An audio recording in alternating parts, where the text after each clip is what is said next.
guys. Welcome.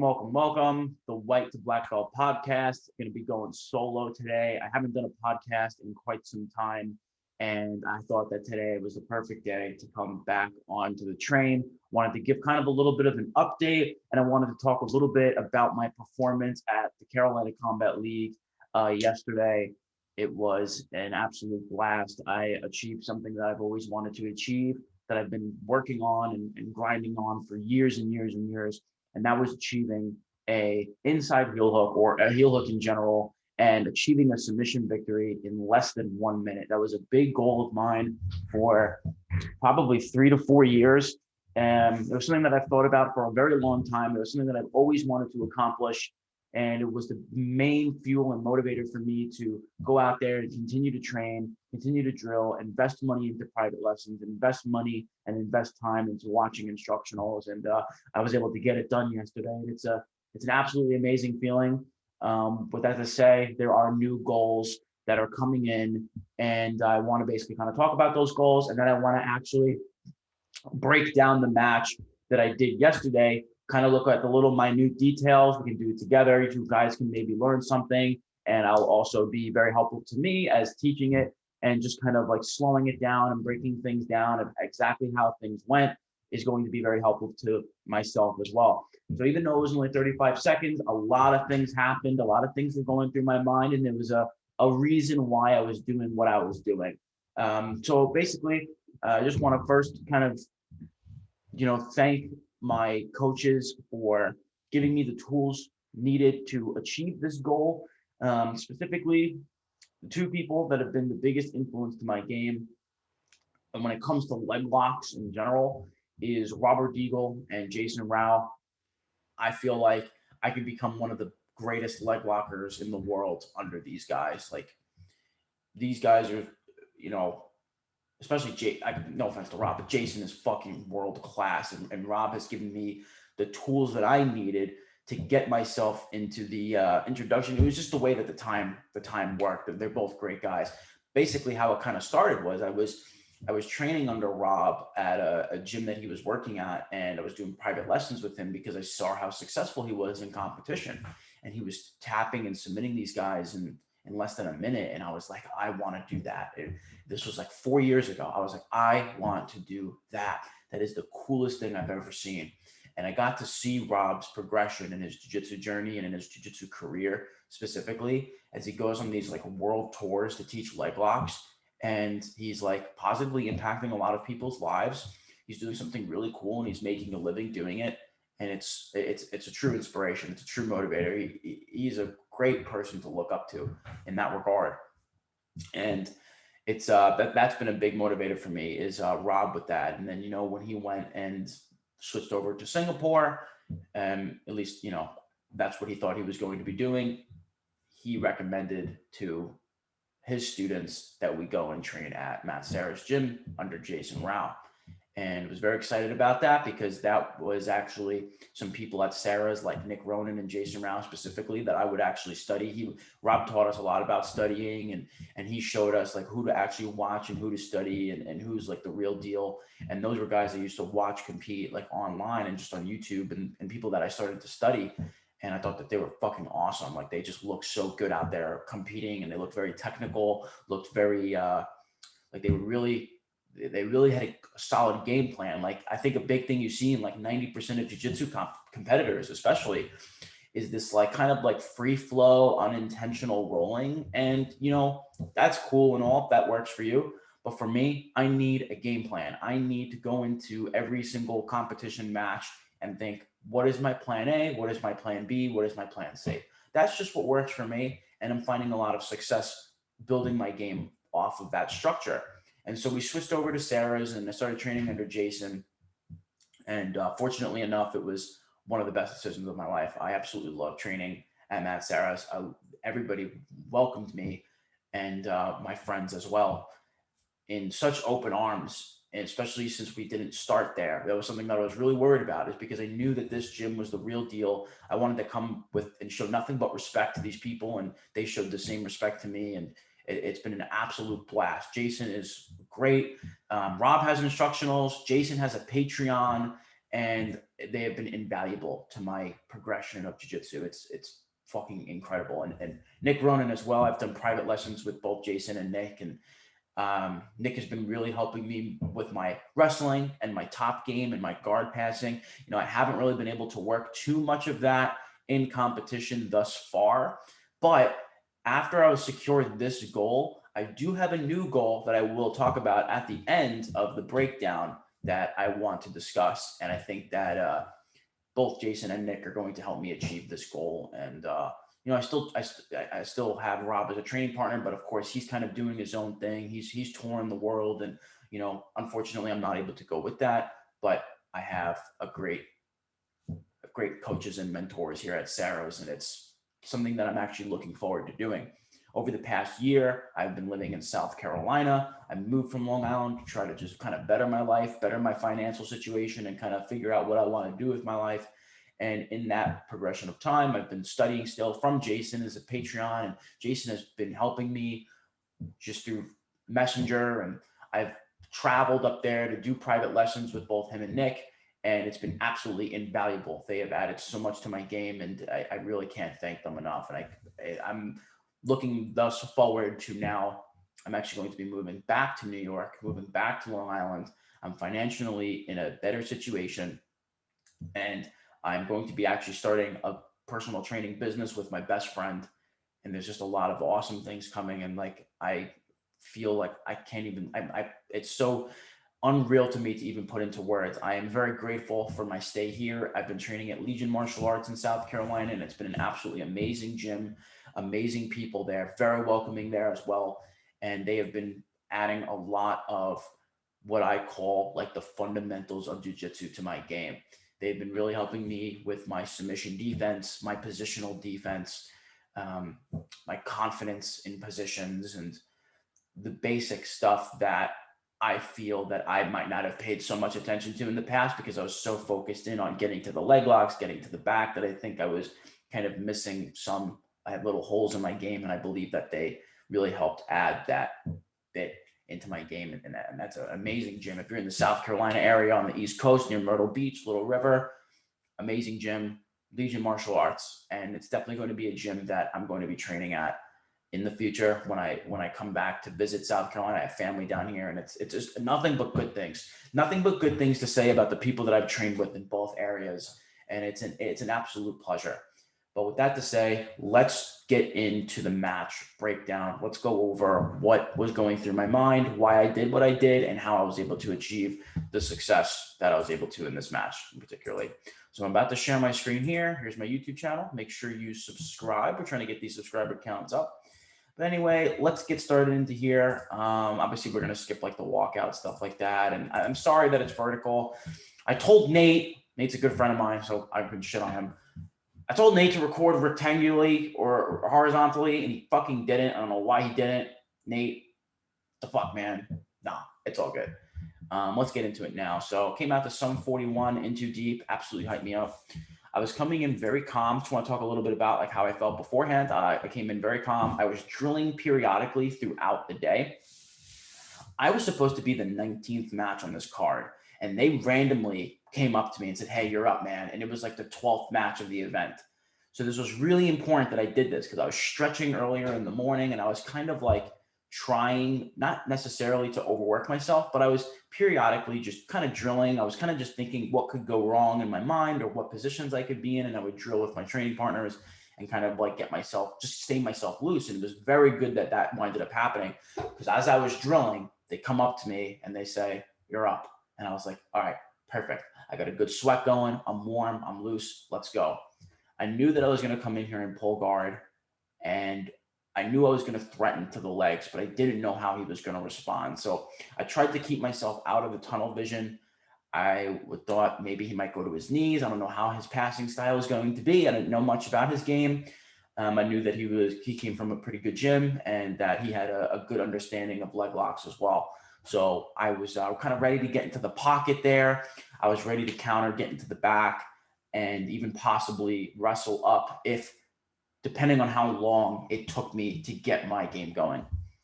So we come here, we bump hands, we get ready. shake or whatever, and we slap up. So I'm gonna just play it through for the first time here. So I went there. Big thing that people like to do for me from butterfly guard is try to pick my feet, and I try to prevent that from happening. He had a little finger wiggle there when I tried to off balance him. That didn't age well, by the way, but whatever. So he's trying to push me here. He's trying to keep me off balance as well. Starting a little arm drag, ankle pick. He ended up kind of fleeing from that. Definitely could have wrestled up from there. Just kind of continuing the hand fight, continuing to try to off balance him a bit. I ended up using this double Koichi. Got into Ashigarami, hit a Kani Basami here, and he tapped really, really fast. He tapped in the transition of me getting the heel and then finishing over. I bowed to the crowd. I like to have fun while I'm out there. I give the energy to the crowd and when they're getting my hand raised. So let's kind of backtrack a little bit and break down the little details of what was going on. So when I pulled guard here, basically what I was trying to do was continuously threaten his hands and his feet and force him to have constant kazushi. So a constant off balance, like he's on a Bosu ball. Because the more stability that he has, the better off his guard passing is going to be. So something I was trying to prevent here. He went to pick my ankles. So by reaching, he has extension of his arms. His head comes low. So what I'm doing here, this is a big thing that people do to me when I pull guard. And this is something that I've learned after competing a bunch. He goes to, this is something I do in the training room too. He goes to ankle pick.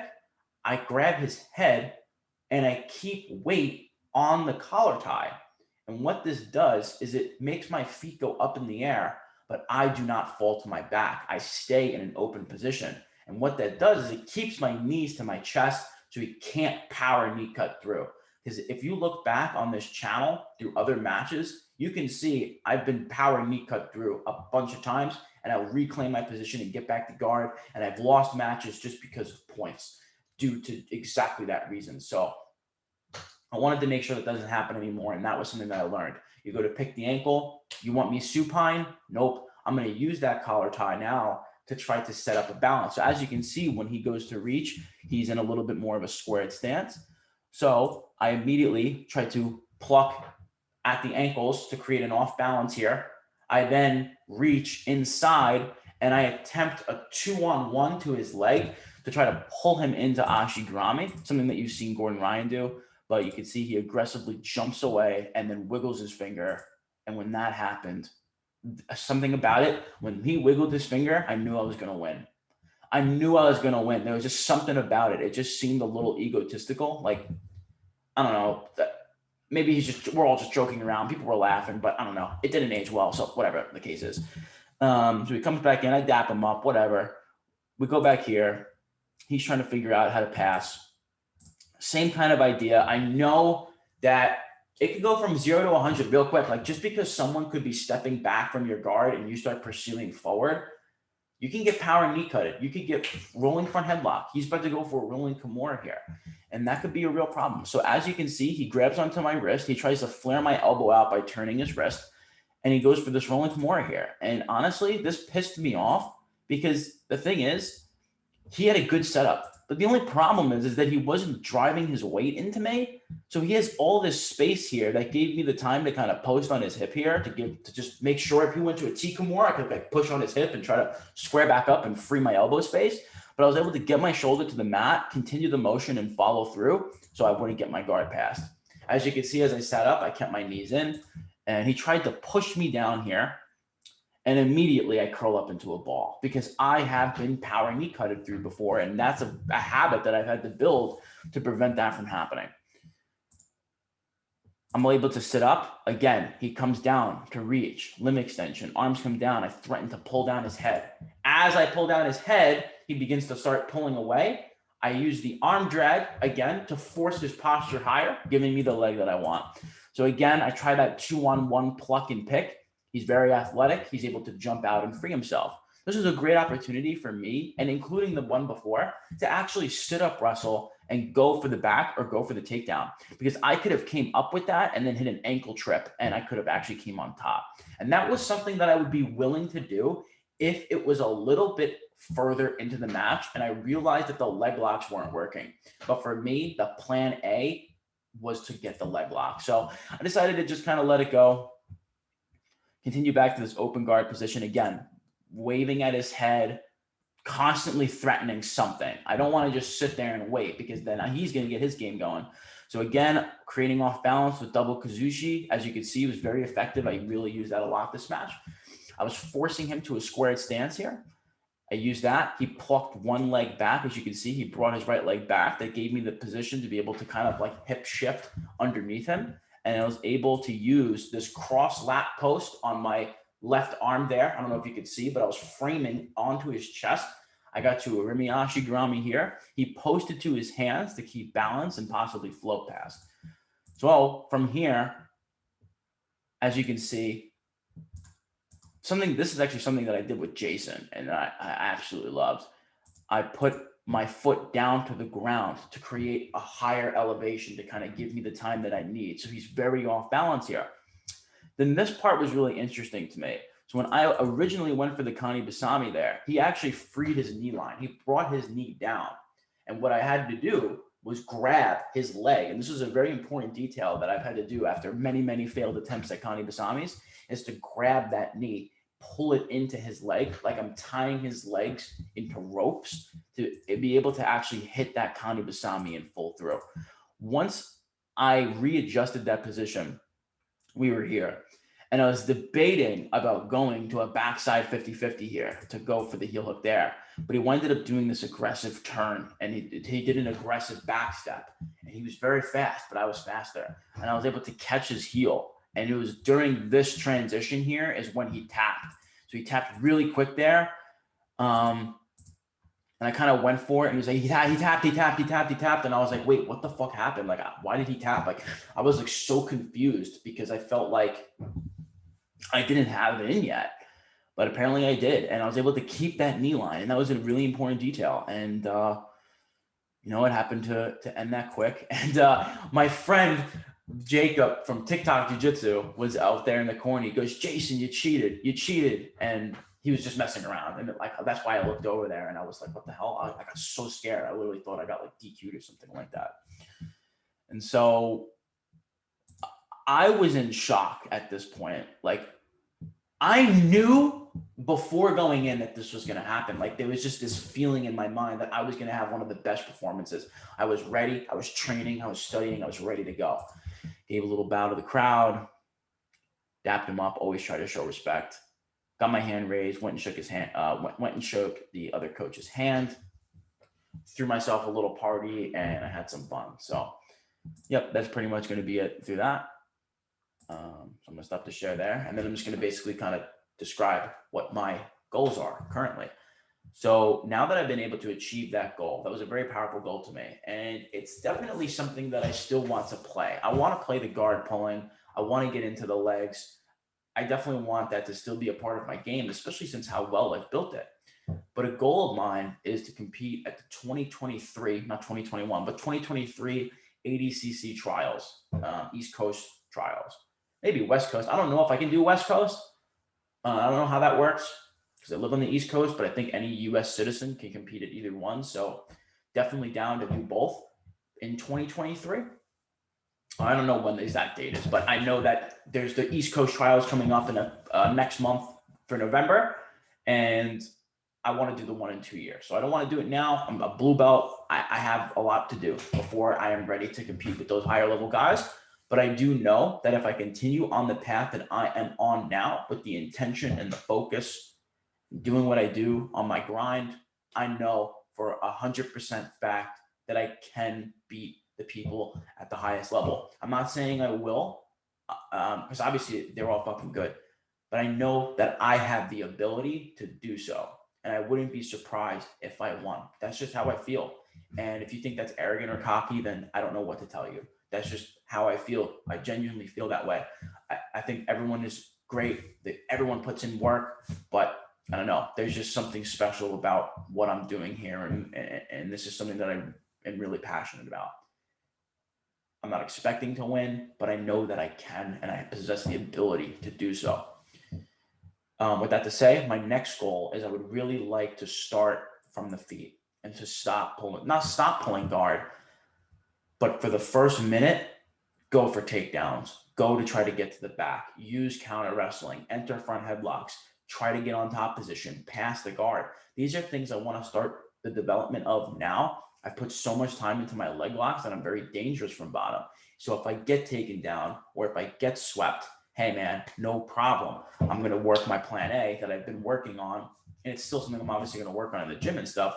But I do want to start getting to that level of being able to wrestle, take someone down past the guard, and submit somebody from top position, especially in ADCC rule set. That's going to be very important to do because you're not really seeing a lot of guard pulling in ADCC. You're going to see a lot of that wrestling, trying to get on top, score those points. And, I think that can possess a very dominant game if done correctly. And it's very discomforting for me because I haven't competed like that before. But I know that if I put the same type of intention that I did into this level up game, that I can get good at that as well. And that is currently my goal. I hope you guys enjoyed this podcast episode today. I hope you guys enjoyed the breakdown, and I will see you guys hopefully in the next episode. So thank you very much for joining, and have a good day.